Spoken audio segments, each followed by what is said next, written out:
गरीब कल्याण रोजगार अभियान। इस अभियान के बारे में हम डिटेल में आज देखेंगे। मैं हूं अंकिता मिश्रा और स्वागत है आपका एग्जामशाला यूट्यूब चैनल पर। 20 जून को ये अभियान वीडियो कॉन्फ्रेंसिंग के द्वारा पीएम नरेंद्र मोदी जी ने लॉन्च किया है और उन्होंने इसमें सबसे पहले जो शहीद हुए एलएसी पे हमारे 20 जवान हैं उनको नमन किया है। और देखिए ये उनका ट्वीट जहाँ पे उन्होंने ये बताया है कि गरीब Kalyan Rozgar Abhiyan to boost employment and livelihood opportunities for migrant labours returning to villages in the wake of कोविड-19 आउटब्रेक।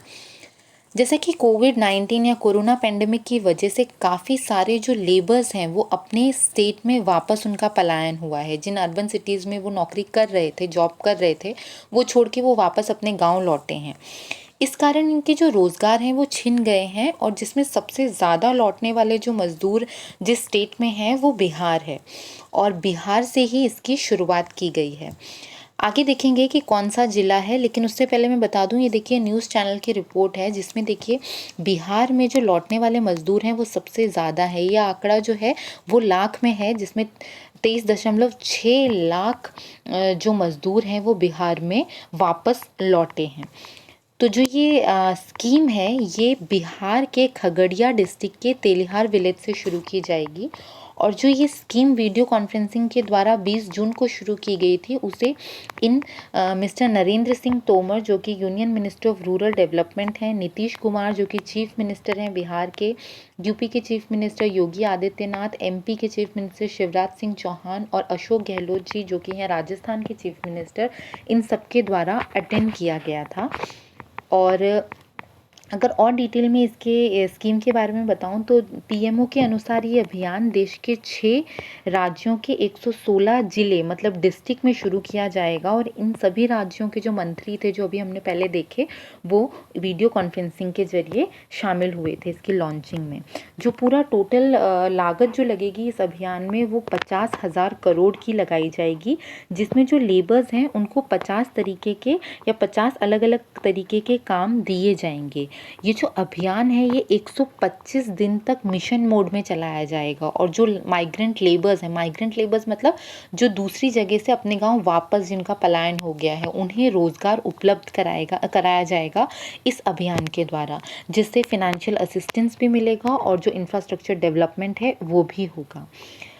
इस अभियान में जो लेबर्स हैं उनको मनरेगा के तहत काम दिया जाएगा, जिसकी जो दैनिक मजदूरी मतलब पर डे वेजेस जो उनको मिलता था पहले 182 रुपये मिलता था उससे बढ़ा के 202 रुपये कर दिया गया है, जिससे जो माइग्रेंट लेबर को दिया जाएगा।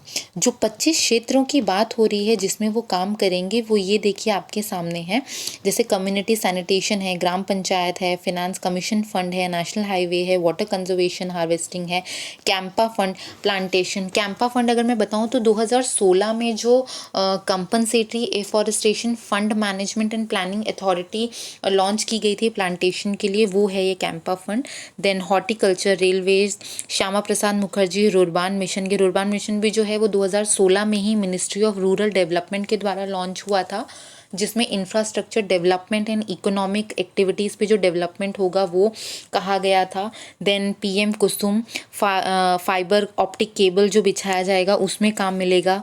जल जीवन मिशन जो है, आंगनवाड़ी है, रूरल हाउसिंग है, रूरल कनेक्टिविटी है, बॉर्डर रोडवेज हैं, ट्रेनिंग थ्रू केवीकेएस फॉर लाइवलीहुड। अगर मैं केवीकेएस की बात करूँ तो ये है Krishi Vigyan Kendra, that is farm science centres, तो उसमें ट्रेनिंग दी जाएगी, वो उसमें काम मिलेगा। ऊर्जा गंगा प्रोजेक्ट जो है, मिनरल फंड जो है उस पर डिस्ट्रिक्ट मिनरल फंड उसमें काम मिलेगा। सॉलिड लिक्विड वेस्ट मैनेजमेंट में फार्म पॉन्ड्स, कैटल, गोट, पोट्री शेड, वर्मी कंपोस्टिंग, तो इन सब क्षेत्रों में जो ये माइग्रेंट लेबर्स हैं उनको 125 दिनों के लिए काम दिया जाने का ये अभियान है। अगर मैं ये वर्मिंग कंपोस्टिंग बताऊं तो जैसे जो जैविक खाद होती है, ऑर्गेनिक फर्टिलाइजर्स जो काफ़ी ज़्यादा रिच होते हैं न्यूट्रिएंट्स में, उस तरीके से जो खाद से खेती की जाती है उसे कहा जाता है वर्मी कंपोस्टिंग। तो इस तरीके के काम पर फोकस किया जाएगा जो इन मज़दूरों को मिलेगा। अब अगर मैं बात करूं कि जो ये 6 स्टेट्स के जो 116 डिस्ट्रिक्ट्स चुने गए हैं उसको देखिए डिवाइड करके लिखा हुआ है। बिहार में 32, उत्तर प्रदेश में 31, एमपी में 24, राजस्थान में 22, उड़ीसा में 4, झारखंड में 3। तो टोटल जिले हो गए इन 6 राज्यों के मिला के 116 जिले। और अगर मैं बताऊं कि ये कैसे जिले चुने कैसे गए हैं, तो जहाँ पर 25,000 से ज़्यादा माइग्रेंट लेबर हैं उन्हीं क्षेत्रों या उन्हीं डिस्ट्रिक्ट्स को चुना गया है। और जो मेन अगर मैं बोलूँ कि ऑब्जेक्टिव या एम जो मोटिव जो है स्कीम का वो यही है कि जो माइग्रेंट वर्कर्स हैं जो अपने घर वापस आए हैं उनकी जो रोज़गार है वो छिन गया है, तो उनकी आजीविका चलाने के लिए उनको रोज़गार मिल सके, वो अपना जो रोज़गार के थ्रू अपनी आजीविका है वो चला सकें, इंफ्रास्ट्रक्चर जो डेवलपमेंट है रूरल एरिया में वो भी हो सके, उसके लिए इन 6 राज्यों को चुना गया है, जिसमें जो हमने पहले देखा वही टोटल 6 राज्य हैं। अब अगर मैं बात करूं कि जो कोऑर्डिनेटेड डिपार्टमेंट एंड मिनिस्ट्रीज़ हैं, जो टोटल डिपार्टमेंट्स इसमें भाग लिया है वो ये हैं: Panchayati Raj, rural development, mines, road transport and highway, environment, drinking water, sanitation, railway, renewable energy, petroleum and natural gas, telecom and agriculture. तो ये सारे डिपार्टमेंट्स हैं जो कोऑर्डिनेट करके आगे बढ़ाएंगे, जिसमें रूरल डेवलपमेंट ने इसको शुरू किया है और बाकी सब उसके साथ कोऑर्डिनेट कर रहे हैं। तो ये टोटल पूरा अभियान जो चलाया गया है मोदी जी के द्वारा कहा गया है, ये इसलिए चलाया गया है कि जितने भी कोविड-19 की वजह से जो हमारे लेबर्स का काम छिन गया है, रोज़गार छिन गया है, तो वो अपना आजीविका चला सके और उनको रोज़गार मिल सके। निर्मला सीतारमन जी ने भी अभी इसको बताया है, जिसमें उन्होंने अभी 125 दिनों की ही बात की है। आगे अकॉर्डिंग टू द सिचुएशन देखेंगे कि इस स्कीम को आगे बढ़ाया जा सकता है या क्या इसमें और नई चीज़ें लाई जा सकती हैं। अब हम जाते हैं लास्ट सेशन का जो आंसर था उस पर। लास्ट सेशन का आपका क्वेश्चन था, India's first artificial intelligence education department is established in which university, जिसका आंसर है IIT हैदराबाद। और अब हम चलते हैं लास्ट हमारे क्वेश्चन ऑफ द डे पे। तो आज का आपका क्वेश्चन है, in which year NREGA scheme was launched. आपको बताना है, ये कमेंट बॉक्स में टाइप करके देखिए। कमेंट बॉक्स में आप अपने आंसर टाइप करते रहिए, जिससे मुझे पता चलता है कि आपके लिए ये सेशन कितना बेनिफिशियल हो रहा है।